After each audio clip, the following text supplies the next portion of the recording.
Okay, shalom everybody. So today I'm going to be reviewing another book for you guys on the Black Jewish history as it relates to West Africa. And this source is going to be coming from the book titled Hebrewisms of West Africa, From the Nile to the Niger with the Jews by Joseph J. Williams. Um, so just to give a little bit of the background on the author, this man right here, this man, his name is Joseph J. Williams. He was a Jesuit priest. Okay. He was a anthropologist. He studied cultural anthropology at Boston College, and he specialized in African studies and Caribbean ethnology. Now, just to give a little bit of my uh, first take or opinion on this book, it is very comprehensive. The author quotes many sources. He have a large bibliography, but that just gives more credence to the claims that he is going to make within this book that we are going to glean from. Okay. So the first thing that we're going to go to, or the first page that we're going to go to, is going to be on page 23. All right, and the author starts off by correlating the Ashanti tribe to the Jamaicans and their customs. All right, he says here in the beginning, he says, then again, long before the destruction of Jerusalem by Titus, the Mediterranean shore of Africa had become lined with influential Jewish colonies, which undoubtedly were in constant mercantile relation with the interior of the Dark Continent. We're going to look at some maps to show you how these migrations from the Middle East, from Israel to the northern coast of Africa, are extremely pivotal with regards to the history that we're going to talk about. It said, but Egypt especially had been the haven of the refugees from Jerusalem at the time of the Babylonian captivity, and for many subsequent centuries, the Jewish element in the land of the pharaohs continued to increase and prosper. Now we know that in our Bibles, there are many times, especially in the book of Jeremiah, where the children of Israel they migrate to Egypt after the invasion of Jerusalem by the Babylonians. So we know that history is recorded in the Bible, but we see that as a constant theme. Whenever any type of invasion was occurring, the children of Israel would largely flock to Egypt as a haven for refuge. Okay. He goes on to say in the next paragraph, from all three of these sources, an Hebraic influence might well have penetrated to the very heart of Western Africa, especially along the general lines of commerce. Okay, so commerce plays a huge factor in this. It says it was here that the study of the West African tribes themselves were undertaken, and every vestige of evidence recorded. It was indeed surprising how many Hebrewisms, either real or at least apparent, were found among the un-Islamized tribes. Okay, so this is very important. All right, let's look at some of these parallelisms or Hebrewisms that are found in West Africa. I'm going to start here in the paragraph where it says endogamy. It says, reading Captain Rattay's latest work entitled Religion and Art in Ashanti, one cannot help being impressed by the number of customs and practices there described that find their counterpart among the ancient Hebrews. Thus, for example, the Mosaic law of intertribal marriages, which was devised expressly to preserve the inheritance of the daughters in the tribe and family of their father, finds a close verification among the Ashanti of today, and the cross cousin marriages so characteristic of the latter are strictly similar to that of the daughters of Salafahad who wedded the sons of their uncle by their father. Now, what is he talking about here, right? In simple terms, in the law, you have scriptures in Numbers chapter 27, as well as here in Numbers chapter 36, that basically tell you when a man died, he gave his inheritance to his sons, all right, and only his sons. However, if he did not have any sons, he could give that inheritance to his daughters. But the problem when you give your inheritance to your daughters is that when they marry, the husband who they marry, if they're from a different tribe, that husband, if they're from a different tribe from the father, then that land, that inheritance would end up becoming part of the tribe that the husband is, as opposed to the tribe that the father is. All right. And this would cause issues with the inheritance of the children of Israel. So the Most High, to mitigate this, gave us this law here in Numbers chapter 36, verse 6 and 7, which basically, in a nutshell, says that if a woman inherits land from her father, she can only marry a man from the same tribe. All right. As stated here, you can pause the video and read that. All right. Furthermore, more customs that are in alignment with the scriptures of the Ashanti. It says uncleanness after childbirth, not only in the marriage ceremony itself, but also in after marriage customs. There is a strange similarity between the Ashanti and the Hebrews. Thus, for example, for 8 days after the birth of a child, the Ashanti mother is considered as unclean. It says it is on the 8th day at the Natitia rite, as the Ashanti call it, that the child receives its personal name, and on the 40th day, a still further ceremony has to be observed. In all this, we are certainly reminded of Hebrew customs. We're going to see what custom that comes from or where that custom comes from in a minute. Furthermore, the restrictions and taboos of the Ashanti women at the menstrual period, even to the retirement to the Bara hut, read like a page borrowed from the book of Leviticus, and the system of the Hebrew ablutions to prevent legal uncleanness constantly brings to mind similar practices which were common among the Hebrews. So now let's see what what laws correlate to what we just read. We read that the Ashanti women, after they have birth for a son, they are 8 days unclean. Okay. Well, in the Bible, in Leviticus chapter 12, the children of Israel, their women were 7 days unclean. And on the eighth day, there was the circumcision ceremony. Well, the Ashanti, correlating with that, they named the son on that day. All right. And then it also said that there was a 40th day ceremony. Well, the women were unclean for 7 days and they continued in their purifying for 33 days. All right. As it says in verse 4 in Leviticus chapter 12. Well, 33 plus 7 is 40, marking the end of that purification process. Furthermore, it talked about the menstruation process of the woman being separated, all right, or tabooed from the community. It says in Leviticus 15 and 19 that when a woman had an issue and the issue was blood from her menstruation, she was put apart all the days of her uncleanness. All right. This is where they get their uncleanness laws from. It literally said it looked like it borrowed out of a page of Leviticus, probably because those customs and practices have been passed down from generation to generation. Moving forward, okay, there are more. There's a lot more to where that came from. It says here on page 98. I'm starting here at the third line in the first sentence. It says the first punishment they imagine more particular to women who take this drought to acquit themselves of any accusation of adultery. And if I may be allowed to make a comparison, this drink seems very like the bitter water administered to the women in the Old Testament by way of uh, pur- uh, purgation from the charge of adultery. Now, what is he talking about here? He's basically saying that there's a custom among West African tribes where if the woman was suspected of committing adultery, she could drink, all right, some type of a ritualistic drink, and this would either show that she was innocent or prove that she was guilty. All right, this law is very similar, or this custom is very similar to the law in Numbers chapter 5, where in Numbers chapter 5 you have the jealousy offering, and if a man suspects his wife of committing adultery, he can bring her to the priest. The priest give her a bitter water to drink. The priest give her bitter water to drink, and based off of how she reacts to that bitter water, all right, it will determine whether or not she actually did commit adultery or did not commit adultery. All right, these laws are very particular. All right, they're very unique, and you don't really see these laws being practiced by people other than Hebrews. Okay, moving forward, it says, and again, the Negroes still retain several laws and customs which savor of Judaism. As last mentioned, they're marrying their brother's wife, and several more which seem the same effect, as well as the names of which are several which occur in the Old Testament. In this manner, Bosman himself is somewhat of a skeptic, and he would attribute all to Mohammedan influence, which attitude itself adds weight to the testimony and admission of facts. Now, right here, you see that the Negroes also had a practice of marrying their brother's wife, which can be found in Deuteronomy chapter 25, verse 5 through 10, where if a man died and he did not have any son, his wife could not just marry anyone.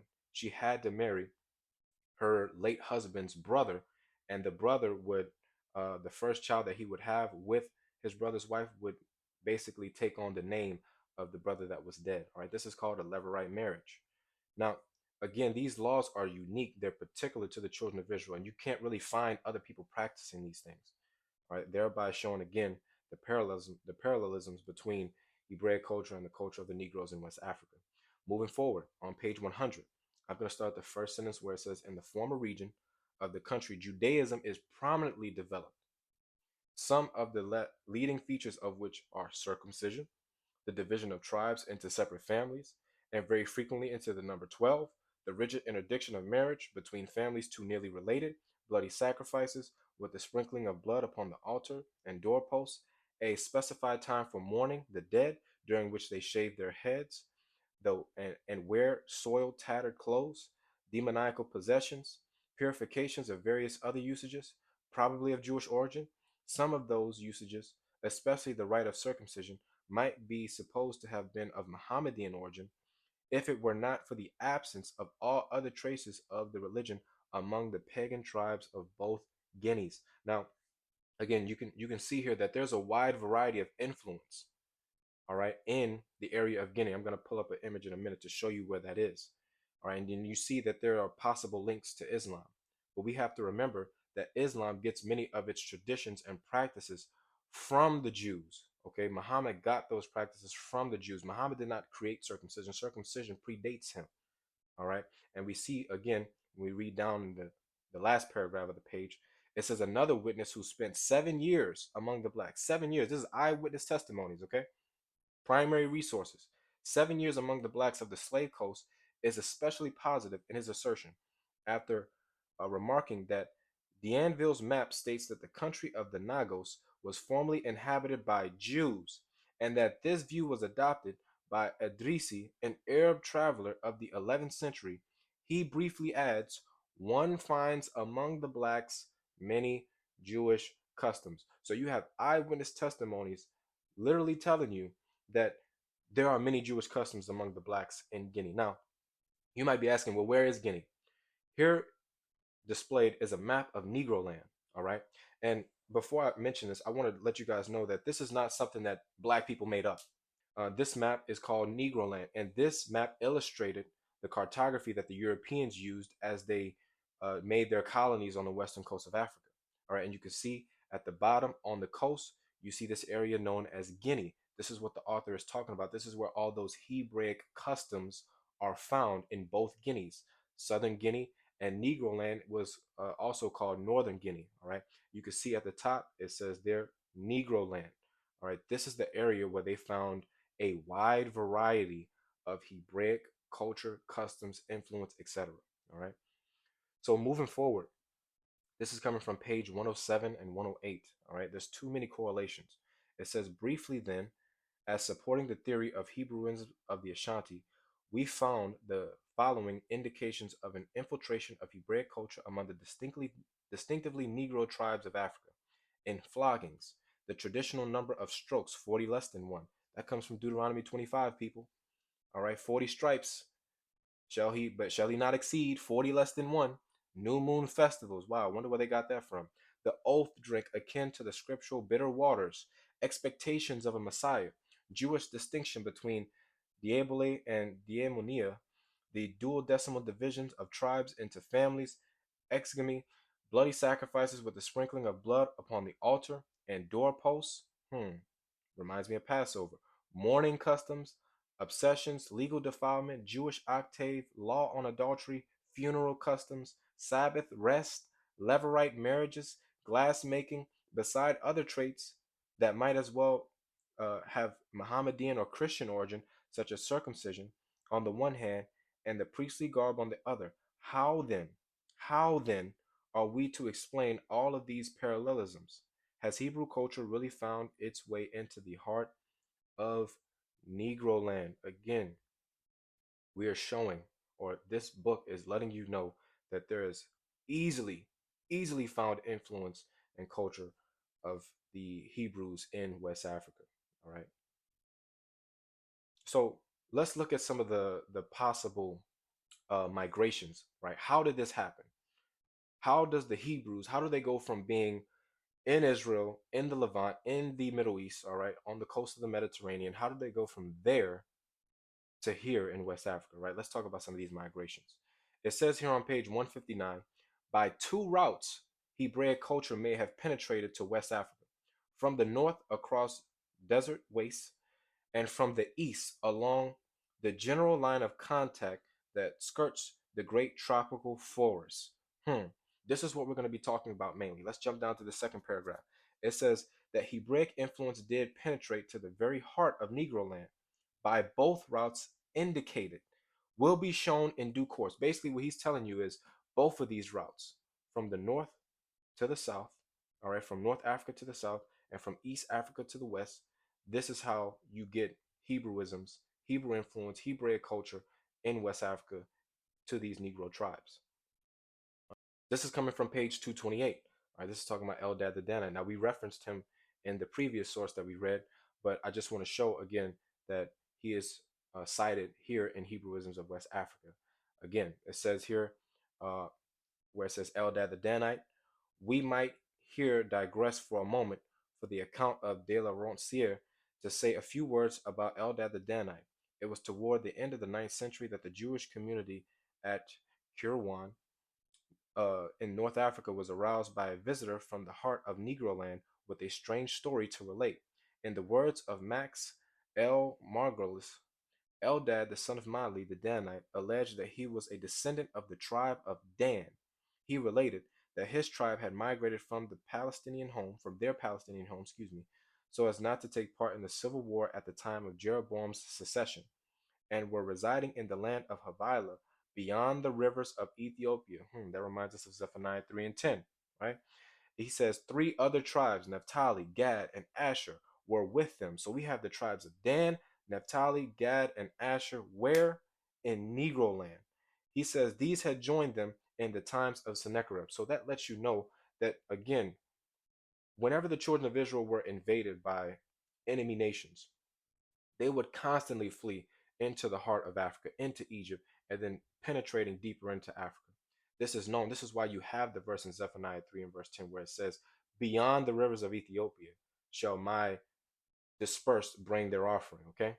Moving forward into these migrations. All right. It says here on page 235 and page 236, according to Nahum Slush, the tradition of the Jewish trader in the Sahara stretches back to biblical times. So this is not something new. The children of Israel have always engaged in activity in Africa, okay? Stretches back to biblical times.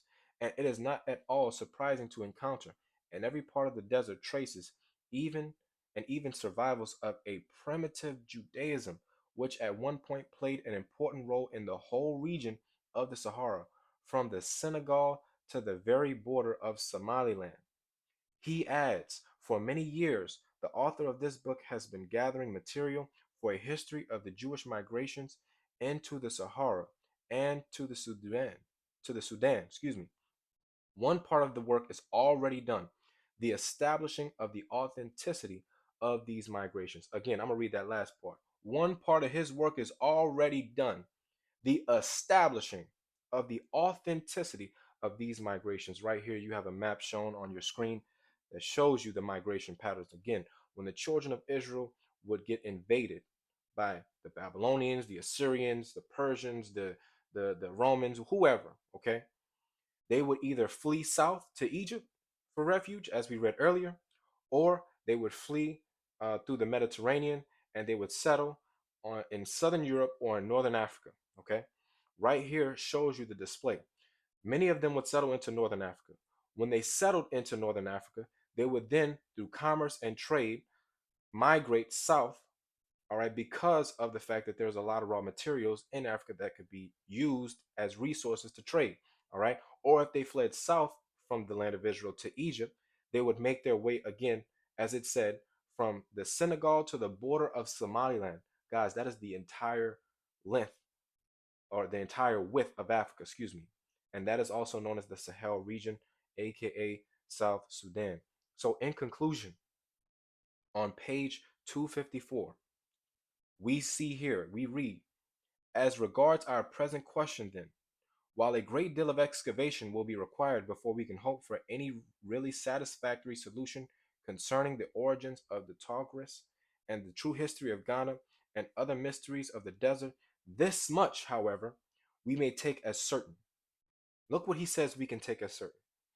From an early date, there was a strong Hebraic influence in the north of Africa, which through infiltration and commerce has left an impress in many parts of the Sahara and even southward to the neighborhood of the river Niger. We may also regard it as proven. We may also regard it as proven that up to comparatively recent times, Jewish groups and probably also distinctively Jewish tribes for a time enjoyed an independent existence south of the Sahara. Again, people, the proof is in the pudding. The evidence is in the culture and the parallelisms of the customs, all right, that the Hebrews made their way into West Africa, and many of us have our ancestry coming from this same region. This is the gap that has been missing in our history all this time. So I hope you found this video informative.